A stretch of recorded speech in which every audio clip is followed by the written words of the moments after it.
পুরনো একটা ব্রিজ পুনর্নির্মাণ করার উদ্দেশ্যে ইঞ্জিনিয়ার বিজয় তার পরিবারকে নিয়ে পৌঁছে কেরালার রহস্যময় একটা গ্রাম থুপ্পুরে।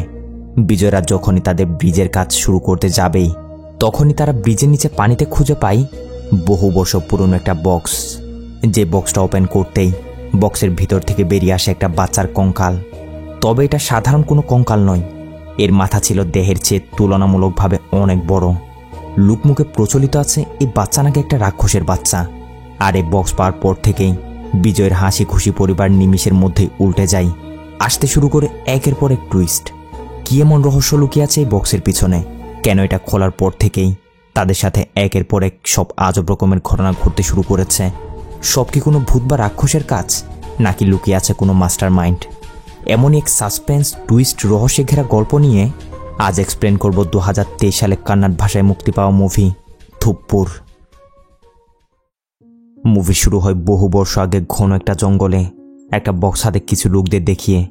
এই গ্রামের এক বাবা, যাকে কিনা এই গ্রামের সবাই অনেক মানত, তার কথা এই গ্রামের লোকগুলো এই বক্সের ভিতরে একটা বাচ্চাকে বন্দি করে নিয়ে যাচ্ছে। কারণ এই বাবা সবাইকে বলেছে বাচ্চারা নাকি একটা রাক্ষস। এ যদি এই গ্রামে বেঁচে থাকে তাহলে এই গ্রাম নাকি ধ্বংস হয়ে যাবে। যার জন্য সবাই তার কথা মতো একে একটা বক্সে বন্দি করে নিয়ে গিয়ে গ্রামের বাইরে একটা নদীতে ফেলে দেয়। আমরা দেখি এই ঘটনাটা একটা বইয়ে লেখা ছিল, যেটাই লোকটা পড়ছে। আর এখান থেকে শুরু হয় আমাদের আজকের কাহিনী। এলাকাটার নাম হচ্ছে থুপ্পুর, তামিলনাড়ুর একটা গ্রাম। বিজয় নামের এক ইঞ্জিনিয়ার এই গ্রামে আসছিল। এখানে অনেক বড় একটা ব্রিজ কয়েকদিন যাবত নাকি অনেক ড্যামেজ হয়ে গেছে, সেটাই ঠিক করার জন্য বিজয় এবং তার টিম জায়গা বরাবর এসে পৌঁছায়। ব্রিজের কন্ডিশন একেবারে খারাপ অবস্থায়, যে কোনো সময় এটা ভেঙে ধূলিসাৎ হয়ে যেতে পারে। বিজয় তার টিমের কাছ থেকে জিজ্ঞাসা করে, এমন তো হওয়ার কথা না, এসব কিভাবে হয়েছে? বিজয়ের টিম তাকে বলে, স্যার এসবের পিছনে এখানে লোকাল একজন ডন মুস্তাফাই দায়ী। এই মুস্তাফা মূলত ইলিগেলি এখানে অনেক মাস যাবৎ কোয়ারি অর্থাৎ পাথর খননের কাজ করছে। একে তো ইলিগেলি সে মাটি পাথর এগুলো খনন করে বাইরে পাচার করছেই, উপর থেকে সে এত কম রেঞ্জের ভিতরে এই কাজটা চালাচ্ছে, যার কারণে এইসব মাইনিংয়ের ফলে মাটিতে অনেক কম্পন সৃষ্টি হয়, যেটাই ব্রিজের এ হাল করেছে। শুধু তাই নয়, তার এত বিশাল বিশাল ট্রাক যেগুলো বিশাল বিশাল পাথর বাইরে নিয়ে যায়, এই সবগুলো চলে এই ব্রিজের উপর দিয়েই। টোটাল সব মিলিয়ে এই মুস্তাফাই এসবের জন্য দায়ী। বিজয় বলে এ ব্যাপারে সে অবশ্যই পদক্ষেপ নিবেই। সে তার টিমকে এখন কাউকে কিছু না বলার জন্য মানা করে দেয়। তো যাই হোক, বিজয়রা যেহেতু শহর থেকে এসেছে তাই এত দূর আসা যাওয়া করে কাজ করা তো সম্ভব না, এজন্য তাদের এই গ্রামে থাকার ব্যবস্থা করা হয়েছে। এটা হচ্ছে বিজয়ের ওয়াইফ নিত্যা, আর এটা হচ্ছে তাদের একমাত্র ছেলে অরুণ, তারাও এখানেই থাকবে। বিজয়ের অ্যাসিস্ট্যান্ট ভেনু বিজয়কে বলছিল, স্যার আপনার ছেলে অরুণ তো দেখি একদম আপনার মতোই হয়েছে। বিজয় বলে, অরুণ আমার আসল ছেলে না, সে নিত্যার বড় বোনের ছেলে। এক গাড়ি দুর্ঘটনায় নিত্যার বড় বোন এবং তার স্বামী দুজনে মারা যায়, লাকিলি অরুণ বেঁচে যায়। এরপর থেকে তারা অরুণকে তাদের সাথে রেখে দিয়েছে, নিজের সন্তানের মতোই তাকে লালন পালন করছে। তো ঘরে প্রবেশ করতেই অরুণ তার মতো করে খেলাধুলা নিয়ে বিজি হয়ে যায়। ভেনু তার সাথে কথা বলার চেষ্টা তো করে, কিন্তু অরুণ কোনো কথা বলে না, কারণ সে নাকি কথা বলতে পারে না। এদিকে নিত্যা পুরো বাসাটা ঘুরে ঘুরে দেখতে শুরু করে। এত বিশাল একটা বাসা, এটা তার অনেক পছন্দ হয়েছে। তো এদিকে ভেনু সবকিছু ঠিকঠাক করে দেওয়ার পর সেও বলে, স্যার তাহলে এখন আমি আসি, কোনো প্রয়োজন হলে অবশ্যই কল করবেন কিন্তু। এ বলে সে চলে যায়। বিজয় এবং নিত্যাও অরুণকে ঘুম পাড়িয়ে দিয়ে তারাও তাদের রুমে চলে আসে। এখানে আমরা জানতে পারি এদের বিয়ে হয়েছে আজ প্রায় 3 বছর হয়ে যাচ্ছে, কিন্তু এখনও তাদের বাচ্চা হচ্ছে না। তারা এখনও ট্রাই করেই যাচ্ছে। বিজয় কিন্তু তার ওয়াইফ নিত্যাকে অনেক বেশি ভালোবাসে। সিন শিফটের পরের দিন সকালে সবাই মিলে নাস্তা করতে বসেছে, সাথে বিজয়ের সেক্রেটারি ভেনুও ছিল। তো গল্প করতে করতে তারা খাওয়া দাওয়া করছিল কি, তখন বিজয়ের কাছে একটা কল আসে। যেটা করেছিল ও যে তারা ব্রিজ ঠিক করছিল, সেখান থেকে তার টিমের কেউ একজন বলে, স্যার আমরা এখানে ব্রিজের নিচে পানিতে আজব রকমের একটা বক্স পেয়েছি, আপনি জলদি একটু আসুন। শুনে বিজয় সাথে সাথে ভেনুকে নিয়ে বের হতে যাচ্ছিল। নিত্যা বলে ওঠে, তোমাদের সাথে আমিও যাব, প্লিজ প্লিজ আমাকেও নিয়ে চলো, এরকম বিষয়গুলো দেখতে আমার অনেক ভালো লাগে। এভাবে নিত্যা তাদের রিকোয়েস্ট করতে শুরু করে। ভেনুও বলে, স্যার এত করে বলছে যেহেতু নিয়ে চলুন, সমস্যা নেই। তো তারা সবাই মিলে ওইখানে যাওয়ার জন্য বেরিয়ে পড়ে, সাথে অরুণও ছিল। একটু পর তারা ওই জায়গায় এসে উপস্থিত হয়। বহু বছর পুরনো এই বক্সটা মূলত তারা এখানে পানির নিচে পেয়েছে, যেটা দেখতে অনেকটা আজব রকমেরই। লোকজনের ভিড় লেগেছে বক্সের ভিতরে কি আছে সেটা দেখার জন্য। কেউ কেউ তো বলছিল এর ভিতরে হয়তো খাজানা আছে হবে। ভেনু বিজয়ের সাথে মজা করে, স্যার এর ভিতরে নিশ্চয় খাজানা আছে, এর শেয়ার আমাকেও দিতে হবে কিন্তু। যাই হোক, বিজয় কিছু একটা নিয়ে বক্সের তালাটা ভাঙতে শুরু করে।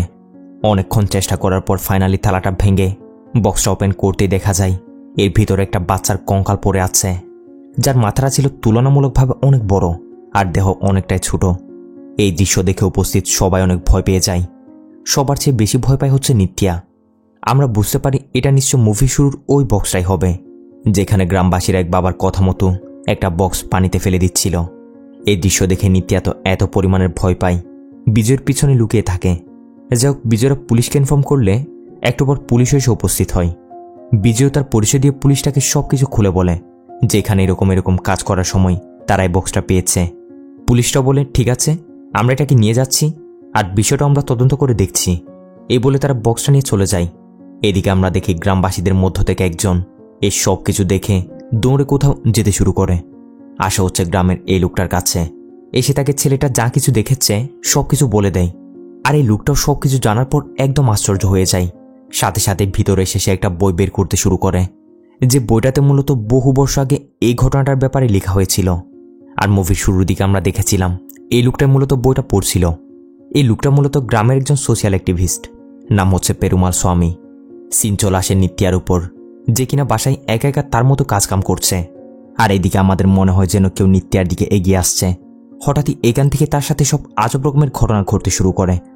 বাসার জিনিসপত্র সবকিছু পরে পরে ভেঙে যাচ্ছে, কেমন জানি এক ভুতুরে কাণ্ড শুরু হয়ে গেছে।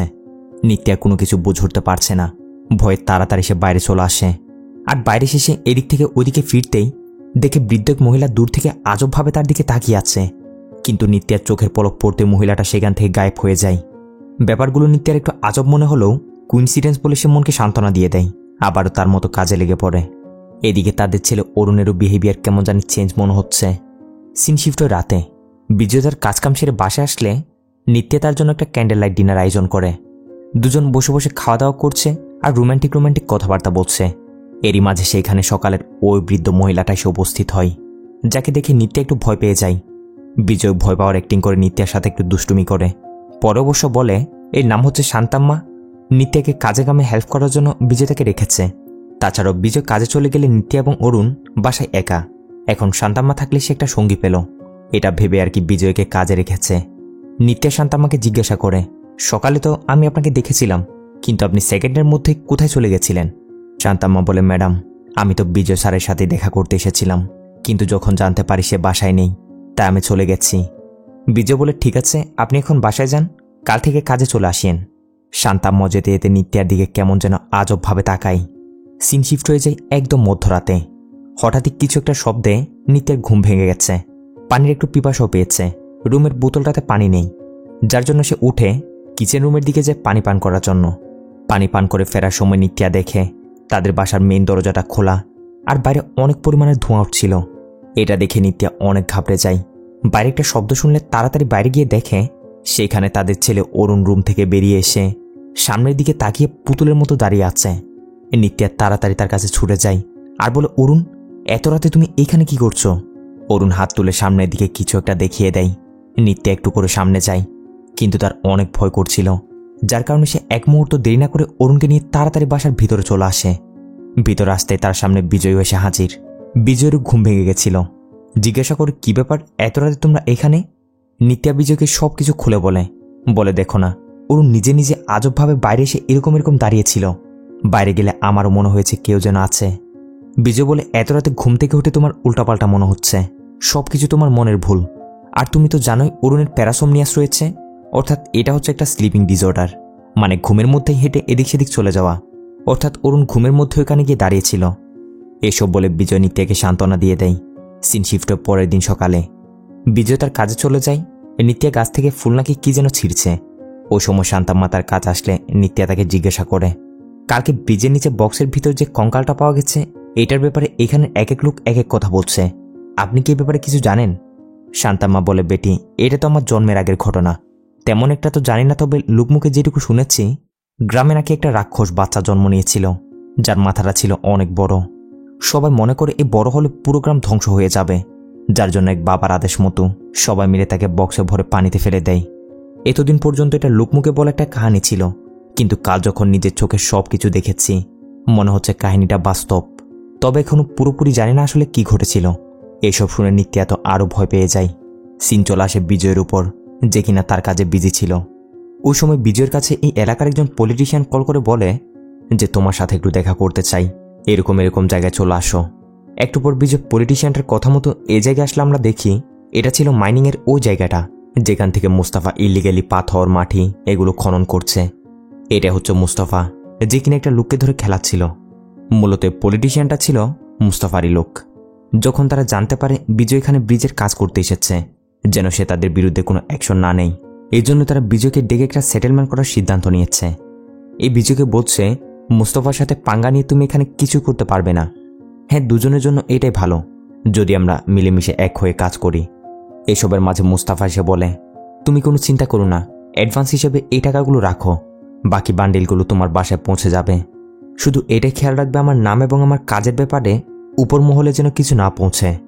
এখন বিজয় ছিল সৎ একজন অফিসার। আজ পর্যন্ত সে কারো কাছ থেকে 1 টাকাও ঘুষ নেয়নি বা কাউকে দেয়নি, তাই এটাতে তার অনেক রাগ উঠে যায়। মুস্তাফাকে বলে আমি কারো কাছ থেকে ভিক্ষা নিই না, কে কি করবে না করবে সেটা আমার দেখার বিষয় না, আমি আমার ডিউটি করে যাব।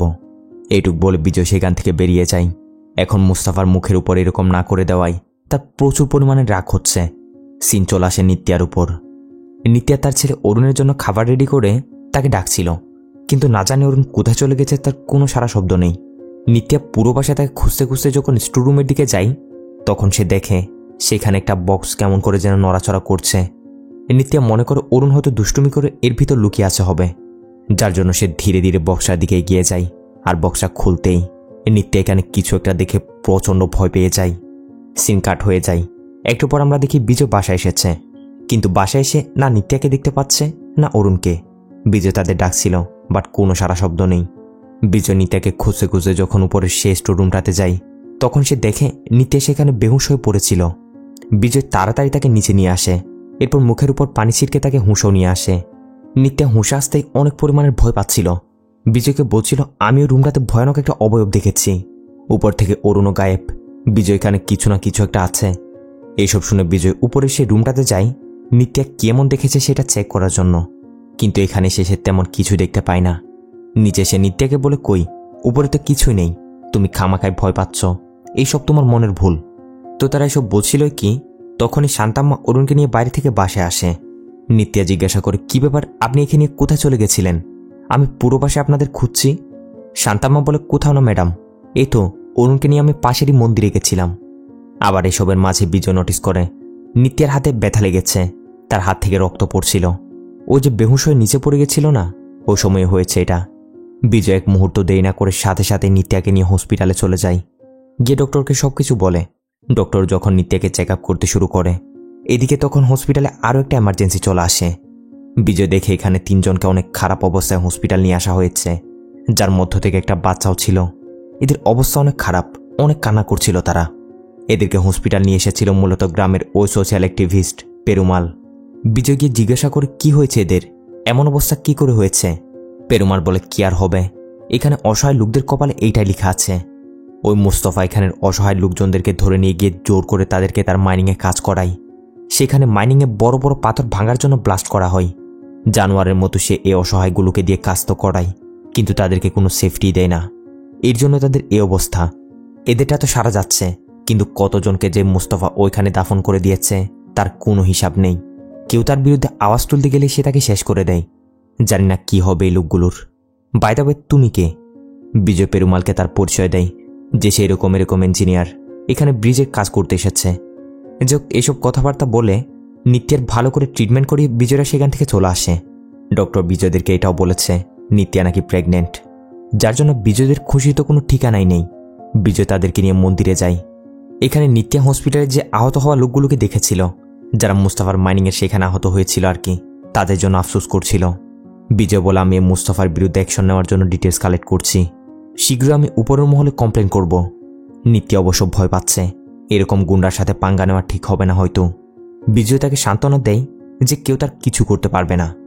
অন্যদিকে আমরা দেখি মুস্তাফার কানে খবরটা গিয়ে পৌঁছে গেছে যে বিজয় তার বিরুদ্ধে কিছু না কিছু একটা করতে যাচ্ছে, যার জন্য মুস্তাফা ও রেগেমেগে সিদ্ধান্ত নেয় সময় থাকতেই এই ইঞ্জিনিয়ারকে উচিত একটা শিক্ষা দিতেই হবে।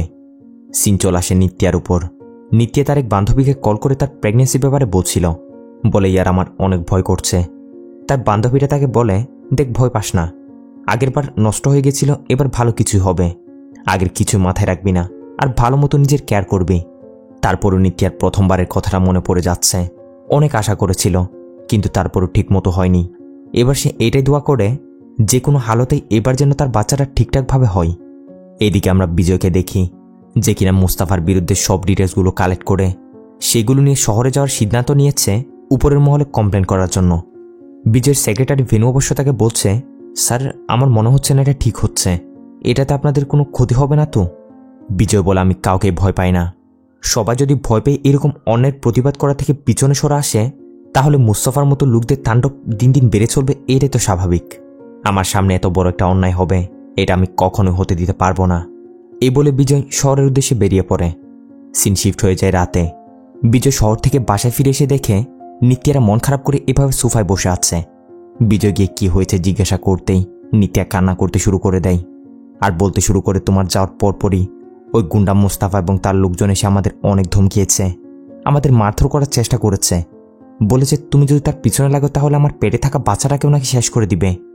এসব কিছু শুনে বিজয়ের মাথা তো 100-100। সে নিত্যাকে শান্ত করে রুমে পাঠিয়ে দেয়। এরপর সোজা মুস্তাফার আড্ডায় এসে তার লোকদেরকে ধরে উদুম খেলানি দিতে শুরু করে, সাথে মুস্তাফাকেও ছাড় দেয় না। এখানে তাদের মধ্যে জবরদস্ত একটা ফাইট শুরু হয়ে যায়।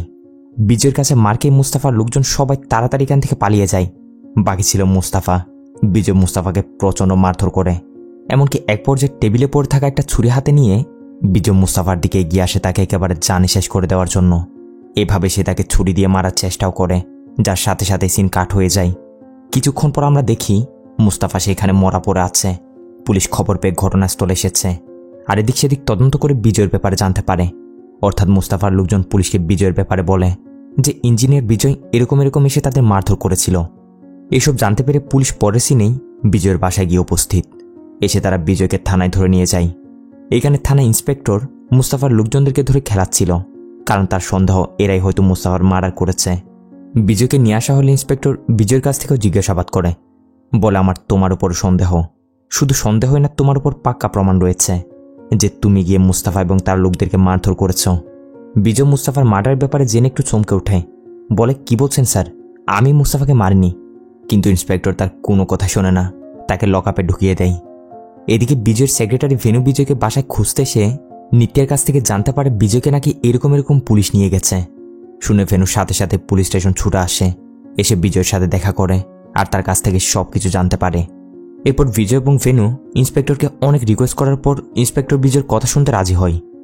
বিজয় ইন্সপেক্টরকে বলতে শুরু করে আর সিনেমাদের দেখানো হয় বিজয় আসলে মুস্তাফাকে মারার জন্য ছুরি নিয়ে তার দিকে এগিয়ে গিয়েছিল তো ঠিকই, এমনকি সে তার উপর ছুরিও চালিয়েছে, বাট সেটা মেরেছিল হচ্ছে মাটিতে। এটা করে সে মুস্তাফাকে ভয় দেখায় যে নেক্সট টাইম যদি আমার পরিবারের দিকে নজর তুলে তাকিয়েছিস তাহলে তোকে একেবারে শেষ করে দিব। ব্যাস এটুকুই করে বিজয় সেখান থেকে চলে আসে। মুস্তাফাকে কে মারলো, কিভাবে মারলো এই ব্যাপারে সে জানে না, কারো মাথায় ঢুকছে না তাহলে মুস্তাফার মার্ডারটা কে করেছে। ঠিক ওই সময় পুলিশ স্টেশনে ওই সোশ্যাল অ্যাক্টিভিস্ট পেরুমাল স্বামী এসে হাজির হয়। ইন্সপেক্টর এবং বিজয়কে বলে, আমি জানি মার্ডারটা কে করেছে। এই বলে সে তার মোবাইল বের করে তাদের একটা ভিডিও দেখাতে শুরু করে, যে ভিডিওতে পরিষ্কার দেখা যাচ্ছে মুস্তাফার মার্ডারটা অন্য কেউ করেনি, বরঞ্চ বিজয়ের ওয়াইফ নিত্যাই তার মার্ডারটা করেছে। পেরুমাল আসলে মুস্তাফার বিরুদ্ধে প্রমাণ কালেক্ট করার জন্য তার আড্ডার সেখানে গেছিল, কিন্তু গিয়ে দেখে এই কাণ্ড। নিত্যা অনেক আজবভাবে মুস্তাফাকে ধরে মারধর করছে, সাথে ভারী গলায় বলছে, তুই আমার বাচ্চাকে মারবি, দাঁড়া আমি তোকে শেষ করে দিব। এটা বলে সে মুস্তাফাকে মারতে মারতে একেবারে জানে শেষ করে দেয়। আর এইসবের মাঝে নিত্যার বিহেভিয়ার এতটাই আজব রকমের মনে হচ্ছিল যেন এটা নিত্যা না, তার মধ্যে অন্য কেউ ঢুকে গেছে। এই জন্য পেরুমাল সবকিছু ভিডিও করে নেয় আর এখন বিজয়দেরকে দেখাই। বিজয়দের তো মাথায় ঢুকছে না নিত্যা এরকম কিভাবে করতে পারে, তাও আবার এতটা ভয়ানক। পেরুমাল বলে, আমি সবকিছু বলছি আপনাদের, আমার সাথে চলুন। এ বলে সে বিজয়, ইন্সপেক্টর সবাইকে নিয়ে তার বাসায় যায়। এরপর ওই বইটা বের করে যেখানে সেই বহু বছর আগের বাক্সের ঘটনাটার ব্যাপারে লেখা ছিল, অর্থাৎ যে বক্সের ভিতর একটা বাচ্চাকে রাক্ষসের বাচ্চা বলে পানিতে ফেলে দেওয়া হয়েছিল সেই ঘটনাটা আর কি। পেরুমাল বলে, এখনো পর্যন্ত গ্রামবাসীরা যে ঘটনাটা জানে সে সব কিছু মন গড়া কাহিনী, আসল ঘটনা তো শুধুমাত্র এই বইটাতে লেখা আছে। এ বলে পেরুমাল তাদের সবাইকে ঘটনাটার ব্যাপারে বলতে শুরু করে। আজ থেকে বহু বছর আগে এই গ্রামে একজন সর্দার ছিল যে কিনা কৌশল্যা নামের একটা আদিবাসী মেয়েকে ভালোবেসে বিয়ে করে এই সর্দার ছিল অনেকটা ভালো মনের একজন মানুষ। এ সবসময় গরিব দুঃখীদের সাহায্য করত, সবার পাশে দাঁড়াতো। কিন্তু সমস্যা হচ্ছে বিয়ের অনেক বছর হয়ে যাওয়ার পরও তাদের কোনো সন্তান হচ্ছে না। এখন এই বিষয়টা নিয়ে অনেক বেশি খুশি ছিল হচ্ছে সর্দারের ছোট ভাই, কারণ তার একটা ছেলে ছিল আর তার উদ্দেশ্য হচ্ছে এখন তার ছেলে হবে এই গ্রামের প্রধান। কিন্তু এর মাঝে একদিন বড় সর্দারের কাছে খুশির খবর আসে কৌশল্যা প্রেগনেন্ট হয়েছে। এখন এই বিষয়টা জানতে পেরে তার ছোট ভাইয়ের প্রচণ্ড রাগ হয় যে তার ছেলে আর সর্দার হতে পারবে না। তার বড় ভাইয়ের যদি সন্তান হয় তাহলে সেই হবে গ্রামের পরবর্তী সর্দার। ছোট ভাই এবং তার স্ত্রী মিলে শয়তানি ফন্দি আঁটতে শুরু করে যে এখন কি করা যায়। এই শয়তানি ফন্দির মধ্যে তারা সামিল হয় এক বাবার সাথে, যে কিনা তাদের এমন কিছু একটা দেয় যেটা প্রত্যেকদিন কৌশল্যাকে নাকি একটু একটু খাওয়ালে তার পেটে থাকা বাচ্চারা শেষ হয়ে যাবে, সাথে সেও। ব্যাস প্ল্যানিং মতো এরাও কৌশল্যাকে দেখাশোনা করার নাম করে প্রত্যেকদিন তার দুধের সাথে তার খাবারের সাথে যেটার সাথে পারছিল তাকে জিনিসটা মিশিয়ে খাইয়ে দিচ্ছিল। আর এভাবে কয়েকদিনের মাঝে কৌশল্যার মধ্যে পরিবর্তন আসতে শুরু করে। একদিন তার অনেক পরিমাণের প্রেগনেন্সি পেইন উঠে যায়, ব্যথায় যন্ত্রণায় অনেক পরিমাণে কান্না করছিল। সর্দার তো টেনশনের মধ্যে পড়ে যায় সব কি হচ্ছে, কৌশল্যার প্রেগনেন্সির মধ্যে কোনো সমস্যা হয়ে গেছে। ওই রাতে সে আরেক মুহূর্ত দেরি না করে কৌশল্যাকে নিয়ে বেরিয়ে পড়ে কোনো হাসপাতাল নিয়ে যাওয়ার জন্য। একটা গরুর গাড়িতে করে তারা মধ্যরাতে যাচ্ছে, কিন্তু মাঝ রাস্তাতে তার ছোট ভাই ফোন দিয়ে রেখেছে। তার ছোট ভাই কিছু লোকজনদেরকে নিয়ে তাদের উপর হামলা করে দেয়। পিছন থেকে সে তার বড় ভাইকে একেবারে জানে মেরে ফেলে। এদিকে ততক্ষণে কৌশল্যার সেখানে বাচ্চা ডেলিভারি হয়ে গেছে। এ তার বড় ভাইকে শেষ করার পর এগিয়ে যায় বাচ্চাটাকে এবং কৌশল্যাকে শেষ করতে। কিন্তু বাচ্চাটাকে হাতে নিতে সেইখানে গ্রামবাসীরা সবাই এসে হাজির। সবাইকে দেখে এমন নাটক করতে শুরু করে যেন কেউ এসে তার বড় ভাইকে মেরে দিয়ে চলে গেছে আর সে নাকি এদের বাঁচাতে এসেছিল। এখন কৌশল্যার যে বাচ্চাটা হয়েছে তার মাথাটা ছিল তুলনামূলকভাবে অনেক বড়, দেহ অনেকটাই ছোট। সেখানে তাদের দলের ওই বাবাটাও ছিল, যে কিনা এই সুযোগটারই ফয়দা উঠিয়ে বলে এই বাচ্চাটা নাকি একটা রাক্ষস, এ যদি বড় হয় তাহলে পুরো গ্রাম শেষ করে দিবে। এখন এর কথায় গ্রামবাসীরা সবাই রাজি হয়ে যায় বাচ্চাটাকে শেষ করে দেওয়ার জন্য। এই বাবাও কিছু তন্ত্রমন্ত্র পড়ে বাচ্চাটাকে একটা বক্সে রেখে কৌশল্যাকেও কিছু একটা খাইয়ে দেয় যেন সেও একটু পর মরে যায়। কৌশল্যা তার শেষ প্রহর গুনছে আর বলছে, আমার বাচ্চাকে ছেড়ে দাও, না হয় তোমাদের কাউকে ছাড়ব না আমি। দেখতে দেখতে তারও মৃত্যু হয়ে যায়। বাবাটা কিছু তন্ত্রমন্ত্রের সাহায্যে কৌশল্যার আত্মাটাকে বক্সটাতে বন্দি করে দেয়। এরপর বক্সটা নিয়ে গিয়ে পানিতে ফেলে দেয়, যে দৃশ্যটা আমরা মুভির শুরুতে দেখেছিলাম। এসব কিছু বলতে বলতে সিন প্রেজেন্টে চলে আসে। পেরুমাল বলে, এই ঘটনাটা আমি তোমাদের কেন বলছি তা হয়তো এতক্ষণে তোমরা বুঝে গেছ। পানির নিচ থেকে সে বক্সটা পাওয়ার পর থেকেই নিত্যার সাথে সব আজব রকমের ঘটনা ঘটতে শুরু করেছে। আর আমার মনে হয় এগুলো নিত্যা করছে না, সে বক্সটাতে এত বছর বন্দী হয়ে থাকা কৌশল্যার আত্মাই নিত্যের ভিতরে ঢুকে এইসব করছে। ঘটনাটা অনেকটা পুলিশ ইন্সপেক্টর এবং বিজয়েরও সত্যি মনে হচ্ছে, কারণ ভিডিওতে স্পষ্ট দেখা গেছে নিত্যা যখন মুস্তাফাকে মারছিল তখন তার বিহেভিয়ার একদম চেঞ্জ হয়ে গেছিল। ইন্সপেক্টরটা বিজয়কে বলে, তুমি বাসায় যাও, তোমার ওয়াইফকে সামলাও, মুস্তাফার কেসটা আমি হ্যান্ডেল করে নিব। একটু পর বিজয় বাসায় এসে পৌঁছে। এখন নিত্যা একদমই স্বাভাবিক। বিজয়কে জিজ্ঞাসা করে, কি হয়েছে, পুলিশ তোমাকে নিয়ে গেছে কেন? বিজয় নিত্যাকে তেমন কিছু বলে না, তেমন কোনো ব্যাপার না, ওই মুস্তাফার মার্ডার হয়ে গেছে, পুলিশ মনে করেছে আমি তাকে মেরেছি, কিন্তু এখন তারা বুঝতে পেরেছে আসল মার্ডারার অন্য কেউ, তাই আবারও আমাকে ছেড়ে দিয়েছে। এটা শুনে নিত্যা একটু অন্যমনস্ক হয়ে চুপ করে থাকে। পরের সিন আমরা দেখি বিজয় যখন ঘুমাচ্ছিল তখন তাদের উপরের স্ট্রুম থেকে অনেক আজব রকমের একটা শব্দ আসছিল, যে শব্দে বিজয়ের ঘুম ভেঙে যায়। পাশে দেখে নিত্যাও নেই। এদিকে পুরো পাশে তখন বিদ্যুৎও ছিল না। বিজয় আওয়াজটা ফলো করতে করতে উপরে সে রুমটাতে যায়। বিজয় তার মোবাইলে ফ্ল্যাশটা অন করে পুরো রুমটাতে এদিক সেদিক তল্লাশি নিচ্ছিল। তখনই হঠাৎ নিত্যা এসে তার গলা চেপে ধরলে সাথে সাথে বিজয়ের আবারও ঘুম ভেঙে যায়। আর আমরা বুঝতে পারি এটা তার একটা খারাপ স্বপ্ন ছিল। তাড়াতাড়ি গিয়ে নিত্যা যে রুমটাতে ঘুমাচ্ছিল তাকে গিয়ে দেখে আসে। সিন শিফট পরের দিন। নিত্যার এমন অবস্থায় বিজয়ের অনেক মন খারাপ। ভেনু এসে বলে, স্যার আমি ঝাড়ফুঁক করে যে এরকম একজন বাবাকে চিনি, যে কিনা ঝাড়ফুঁক করে মানুষের শরীর থেকে ভূত আত্মা এগুলো তারাই। আপনি যদি বলেন তাহলে একে একবার নিয়ে এসে নিত্যা ম্যাডামকে দেখালে ভালো হয়। বিজয় বলে, ঠিক আছে, এটা ছাড়া আর কোনো উপায় নেই, একবার চেষ্টা করে দেখা যাক। তো পরের সিনে কথা মতো সে বাবাটাকে নিয়ে এসে নিত্যকে সামনে বসিয়ে তন্ত্রমন্ত্র পড়তে শুরু করে, মানে ঝাড়ফুঁক করতে শুরু করে আর কি। এই নিম পাতার একটা গুচ্ছা নিয়ে নিত্যকে মেরে মেরে তার উপর থেকে ভূত ছাড়াচ্ছিল। নিত্য অবশ্য তার কন্ট্রোলে নেই, কিন্তু সে যেই মারগুলোতে ব্যথা পাচ্ছে ওটা বিজয় পরিষ্কার বুঝতে পারছিল। এমনকি এক পর্যায়ে তো সে অজ্ঞানী হয়ে যায়। এখন এটা দেখে বিজয় বাবাটার উপর প্রচণ্ড রেগে যায়, বলে, এমন করে ভূত তাড়ানো তুই কোত্থেকে শিখলি? আরেকবার যদি আমার চোখের সামনে পড়িস তাহলে তোকেই মেরে মেরে ভূত বানিয়ে দিব। অর্থাৎ এ যে একজন ঢুঙ্গি বাবা ছিল ওইটা বিজয় বুঝে গেছে। ব্যাস এরপর থেকেই একদিন দুদিন এরকম করে করে সময় পার হতে থাকে। আর যতই দিন পার হচ্ছে নিত্যার অবস্থা ততই খারাপ হয়ে চলেছে।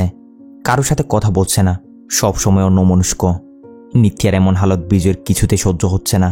সে কি করবে সেটাও বুঝতে পারছে না।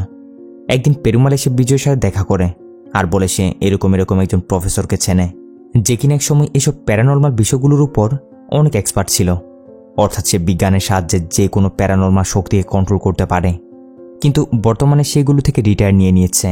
চলো তার সাথে গিয়ে একবার কথা বলে দেখা যাক, যদি আমাদের সাহায্য করে আর কি। বলে পরের সিনে দুজন ওই প্রফেসরের খুঁজে তার ঠিকানায় গিয়ে উপস্থিত। কিছু মাস আগে প্রফেসরের পরিবার এক অ্যাক্সিডেন্টে মারা গেছে, তার মেয়ে, তার স্ত্রী, সবাই। অসুখ থেকে প্রফেসর এখনও বেরিয়ে আসতে পারেনি। সবসময় মন খারাপ করে একা একা বসে থাকত। যে বিজয় সে তার পরিচয় দিয়ে তার সমস্যার ব্যাপারে বলে যে তার ওয়াইফের সাথে এরকম ঘটনা ঘটছে, কিন্তু প্রফেসর তাকে মুখের উপর না করে দেয় যে সে আর এগুলো করে না, সে বিষয়ে তাদের কোনো সাহায্য করতে পারবে না। বিজয়দের অনেক রিকোয়েস্ট করার পর গিয়েও প্রফেসর কিছুতেই রাজি হয় না। শেষমেশ বিজয় মন খারাপ করে তাকে এটা বলে চলে আসে যে আজ যদি নিত্যার জায়গায় আপনার মেয়ে হতো তাহলেও হয়তো আপনি চুপ করে থাকতেন। ব্যাস এটা বলে বিজয় সেখান থেকে চলে আসে। বাসায় সে দেখে নিত্যা শান্তাম্মাকে ধরে মারধর করছে, তাকে গলা চেপে ধরে জানে মারার চেষ্টা করছে। বিজয়রা গিয়ে তাড়াতাড়ি নিত্যার হাত থেকে শান্তাম্মাকে বাঁচায়। নিত্যাকে একটা রুমে বন্দি করে দেয়। বিজয় শান্তাম্মাকে জিজ্ঞাসা করে যে কি হয়েছিল, সে আপনাকে এভাবে মারধর কেন করছিল। শান্তাম্মা বলে আমি তো শুধু দুধের সাথে কেসার মিক্স করে ম্যাডামকে দিচ্ছিলাম যাতে পেটে বাচ্চা এবং ম্যাডাম দুজনে সুস্থ থাকে, কিন্তু দুধের গ্লাস সামনে নিয়ে যেতেই ম্যাডাম আমার উপরে চড়া হয়ে যায়, আমাকে ধরে মারধর করতে শুরু করে আর বলতে থাকে আমি নাকি তার বাচ্চাকে মারতে চাই, দুধের সাথে নাকি কিছু একটা মিশিয়ে তাকে খাইয়ে দিচ্ছি। এটা শুনে বিজয়রা বুঝে যায় এটা তো কৌশলিয়ার ওই ঘটনাটাই, বহু বছর আগে যেটা তার সাথে তার ভাবিরা করেছিল। এর মানে নিত্যার উপর কৌশলিয়া পুরোপুরি হাবি হয়ে গেছে, যার জন্য কেউ তার সামনে আসলে সে মনে করছে সে হয়তো চক্রান্ত করে তার পেটের বাচ্চাকে মারতে আসছে। নিত্যার এমন বিহেভিয়ারের জন্য বিজয় শান্তাম্মার কাছ থেকে ক্ষমা চেয়ে তাকে বাসায় পাঠিয়ে দেয়। পরের সিনে বিজয়রা মন খারাপ করে বাইরে বসেছিল, তখনই সেখানে ভেনু এসে বলে ওই প্যারানর্মাল এক্সপার্ট প্রফেসরটা এসেছে তোমাদের সাথে দেখা করার জন্য। এখানে আমরা জানতে পারি বিজয় যখন প্রফেসরটাকে বলেছিল যে আপনার মেয়ের সাথে যদি এরকমটা হতো তাহলে কি আপনি চুপ করে থাকতেন, এই কথাটা আসলে প্রফেসরের হৃদয়ে গিয়ে লেগেছে, যার জন্য সে বিজয়কে সাহায্য করতে রাজি হয়ে গেছে। প্রফেসরকে দেখে বিজয় তো অনেক হ্যাপি যে এবার নিত্যার নিশ্চিত ঠিক হয়ে যাবে। প্রফেসর প্রথমে যায় নিত্যার কন্ডিশন চেক করতে, কিন্তু একে দেখা মাত্র নিত্যা আবারও পাগলের মতো করতে শুরু করে। দৌড়ে ছুটে যায় প্রফেসরকে মারার জন্য, কিন্তু গিয়ে অজ্ঞান হয়ে পড়ে যায়। এই বিষয়ে প্রফেসর তেমন একটা রিয়েক্ট করে না, নিত্যার কন্ডিশন ভালো করে চেক করে, এরপর সেখান থেকে বেরিয়ে যায়। এসে বিজয়দের বলে কাল থেকে আমি নিত্যার ট্রিটমেন্ট শুরু করব, আর কোনো চিন্তা করিও না, আমি তাকে ঠিক করে ফেলব। এখন পরের দিন সকালেই বিজয়রা দেখে নিত্যা বাসায় নেই। তাড়াতাড়ি বাইরে ছুটে গিয়ে দেখে নিত্যা একদম কৌশলিয়ার মতোই শাড়িটারি পরে তার মতো করে হেঁটেই কোথাও চলে যাচ্ছে। বিজয়রা গিয়ে নিত্যাকে দাঁড় করানোর চেষ্টা করলে নিত্যা তাদের উপরে হামলা করে দেয়। এখন বিজয়ের কাছেও আর কোনো উপায় নেই, নিত্যাকে এক ছড় মেরে বেহুশ করে কোনো রকম করে বাসায় নিয়ে এসে এক জায়গায় বেঁধে দেয়। পরের সিনে প্রফেসরও ভূত তাড়ানোর সরঞ্জাম সহ পুরো প্রস্তুতি নিয়ে সেখানে এসে উপস্থিত। এই প্রফেসরের কাছে একটা হাই ফ্রিকোয়েন্সির এক ধরনের একটা মেশিন ছিল, যে মেশিনের মাধ্যমে প্যারানর্মাল জিনিসকে ক্যাপচার করে তাদের সাথে ফাইট করে তাদেরকে বশ করা সম্ভব। প্রফেসর এদিকে মেশিনটা চালিয়ে দেয় আর বলতে শুরু করে শোনো কৌশলিয়া, এটা তোমার শরীর না, নিত্যার শরীর ছেড়ে চলে যাও, তুমি অযথাই নিত্যাকে এবং তার পেটে থাকা বাচ্চাকে কষ্ট দিচ্ছ। এখন কৌশলিয়া নামটা ধরতে নিত্যার পাগলামি আরও বেড়ে যায়, বলে আমি কোথাও যাব না, এই বাচ্চাটা আমার, আমি তাকে আমার সাথে করে নিয়ে যাব। প্রফেসরের দিকে তাকে বারবার বলছে আর এদিকে মেশিনটার ফ্রিকোয়েন্সিও বাড়িয়ে দিচ্ছে, যার ফলে নিত্যার শরীরে থাকা কৌশলিয়ার পাগলামি আরও বেড়ে যায়। এমনকি এক পর্যায়ে সে রশি ছিঁড়ে নিজেকে ছাড়িয়েও নেয়, এরপর সবার উপর হামলা করে দেয়। বিজয়, প্রফেসর, পেরুমাল কাউকে বাদ রাখে না, সবাইকে ধরে মারধর করতে শুরু করে। এমনকি এক পর্যায়ে প্রফেসরকে তো জানে মারতে যাচ্ছিল, কিন্তু বিজয় গিয়ে ওই মেশিনটা আরও বাড়িয়ে দেয়, যেটা কিছুতে নিত্যা সহ্য করতে পারছে না। মাটিতে পড়ে ধরপড় করতে শুরু করে। আর এদিকে প্রফেসর বলতে থাকে যে নিত্যার শরীর ছেড়ে চলে যাও কৌশলিয়া, তার শরীরে তুমি আর ঠেকতে পারবে না। এখানে দেখা যায় কৌশলিয়া আর সহ্য করতে না পেরে নিত্যার শরীর যেন ছেড়ে দিচ্ছে, এরকম একটা অবস্থা। এমনকি সেটাই হয়, কৌশলিয়ার আত্মা নিত্যার শরীর ছেড়ে চলে যায়, নিত্যা বেহুশ হয়ে সেইখানে পড়ে থাকে। প্রফেসর বাইরে এসে বিজয়দের বলে আর কোনো চিন্তা নেই, এখন সব কিছু নর্মাল। বিজয় বলে, আপনাকে কি বলে যে ধন্যবাদ দিব? আপনি আমার ওয়াইফ এবং আমাদের বাচ্চাকে বাঁচিয়ে এত বড় একটা উপকার করেছেন। প্রফেসর বলে, ধন্যবাদের কিছুই নেই। আসল বিষয় হচ্ছে নিত্যার শরীরে কোনো ভূত বা কৌশলের আত্মারাত্মা কিছুই প্রবেশ করেনি। সব কিছু ছিল নিছক মায়া। এইখানে প্রফেসর আমাদের বড়সড় একটা ঝটকা দেয়। বলে, যখন আমি কৌশলিয়াকে প্রথম চেক করতে গেছিলাম তখনই আমি সবকিছু বুঝে গেছিলাম এগুলো কিছু কোনো আত্মার কাজ না। এই সবই ছিল তার ইমাজিনেশন করা অন্য আরেকটা জগৎ। তোমাদের সবার কাছ থেকে জিজ্ঞাসাবাদ করে আমি যতটুকু জানতে পেরেছি, যখন থেকে তোমরা ওই ব্রিজের নিচে পাওয়া বক্সটা ওপেন করেছ, দৃশ্যটা দেখে তখন থেকেই নিত্যের মধ্যে এক ধরনের একটা ভয় এবং একটা আলাদা রকমের আগ্রহ ঢুকে গেছিল সেই অতীতের রহস্যময় ঘটনাটা জানার ব্যাপারে। সেই বক্সের কাহিনীটার ব্যাপারে সবার কাছ থেকে জিজ্ঞাসাবাদ করে সবার কাছ থেকে জানতে চায় যে ঘটনাটা কি হয়েছিল। আসলে আমাদের দেখানো হয়েছিল সে শুধু শান্তাম্মার কাছ থেকে ঘটনাটার ব্যাপারে জিজ্ঞাসা করেছিল। আসল সত্য কিন্তু তা না। সেই গ্রামের প্রায় মানুষদের কাছ থেকে ঘটনাটার ব্যাপারে জিজ্ঞাসাবাদ করেছে, তাদের কাছ থেকে এই রহস্যের ব্যাপারে জানতে চেয়েছে। আর এভাবেই একটু একটু সবার কাছ থেকে সে জানার পর কৌশল্যার ঘটনাটার ব্যাপারে সে পুরোপুরি জেনে গেছিল। এতটা সে কৌশল্যার ঘটনাটার ভিতরে ঢুকে গেছিল। আর এরপর থেকে সে নিজের মধ্যে কৌশল্যাকে ইমাজিনেশন করতে শুরু করে দেয়। নিজেকে সে কৌশল্যা মনে করতে শুরু করে, কারণ ওই সময় সেও প্রেগনেন্ট হয়েছিল। যার কারণে কৌশল্যের সাথে যে অন্যায়টা হয়েছে সেটা সে নিজের মধ্যে অনুভব করতে শুরু করে আর তার মতোই বিহেভ করতে শুরু করে দেয়, যেটাকে মেডিকেলি ভাষায় বলা যায় মাল্টিপল পার্সোনালিটি ডিসঅর্ডার। কিন্তু এই রোগের ব্যাপারে তাকে বুঝিয়ে কোনোদিনও তার ট্রিটমেন্ট করা সম্ভব হতো না, যার জন্য আমি ওইভাবে তার ট্রিটমেন্টটা করেছি। আমিও তার সাথে অ্যাক্টিং করেছি যেন তার শরীরের মধ্যে কৌশল্যা আছে এবং আমি তার শরীর থেকে তাকে আজীবনের জন্য তাড়িয়ে দিয়েছি। এটার কারণে নিত্যা হুঁশ আসলে মনে করবে কৌশল্যাকে আমরা তার শরীর থেকে এমনভাবে তাড়িয়ে দিয়েছি সে আর জীবনও তার শরীরে ফিরে আসতে পারবে না, যেটাকে বলে কাঁটা দিয়ে কাটা তোলা। দেখো, সব নিয়ে নিত্যা কয়েকদিন ট্রমায় থাকবে এটা তো শিওর, কিন্তু সে কত দ্রুত সুস্থ হয়ে উঠবে এটা পুরোপুরি নির্ভর করবে একজন স্বামী হিসেবে বিজয় তোমার উপরেই। তোমার ভালোবাসা, তোমার কেয়ারিং আবারও তাকে আগের জীবনে ফিরিয়ে নিয়ে আসতে পারবে। তাই কয়েকদিনের জন্য কাজকাম সাইডে রেখে তাকে একটু সময় দাও। এসব বলে প্রফেসর বিজয়কে সান্ত্বনা দিয়ে চলে যায়। পরের সিন আমরা দেখি বিজয় তার পরিবর্তে ব্রিজের সে কাজের জন্য তার জায়গায় নতুন একজন ইঞ্জিনিয়ারকে কাজে লাগিয়ে দিয়ে সে তার পরিবারের সাথে সময় কাটিয়ে নিত্যাকে পুরোপুরি সুস্থ করার জন্য এখান থেকে দূরে কোথাও চলে যাচ্ছে। সবার কাছ থেকে বিদায় নিয়ে তারা এখান থেকে চলে যায়। তো আর কি, আমাদেরও যাওয়ার সময় হয়ে গেছে। বাট হ্যাঁ, আপনারা কিন্তু যাওয়ার আগে সাবস্ক্রাইবটা করে দিয়ে যাবেন। দেখা হবে পরবর্তী ভিডিওতে। ততক্ষণে ভালো থাকবেন, সুস্থ থাকবেন। Tata, bye bye.